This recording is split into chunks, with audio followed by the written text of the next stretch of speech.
Nakararanas ng mahina hanggang sa katamtamang pag-ulan ng ilang bahagi ng gitnang Luzon, maging dito sa Metro Manila matapos magpalabas ng rainfall advisory ang Pag-asa.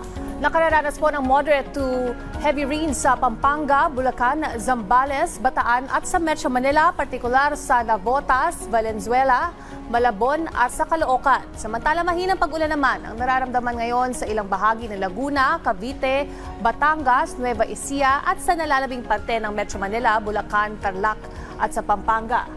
Ayon po sa Pag-asa, dulot pa rin ito ng habagat. Asahan naman ang pagbuti ng lagay ng panahon sa mga susunod na araw. Ito namang bagyo na nabuo sa labas ng Philippine Area of Responsibility ayon sa Pag-asa ay hindi naman yan tatawid o lalapit sa kalupaan. Bukas sinatayang mas magiging maaraw at maaliwalas ang panahon sa Luzon. Makararanas naman ng maulap at maulang panahon sa Ilocos Region, Benguet, Zambales, Bataan at sa Tarlac.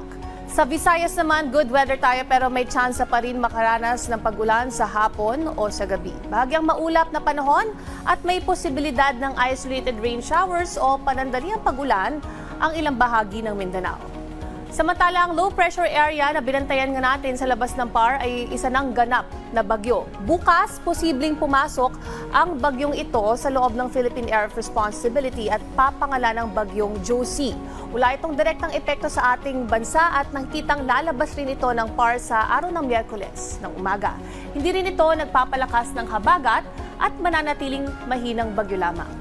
Samantala, silipin na natin ang lagay ng panahon sa ilang mga pangunahing lungsod sa ating bansa.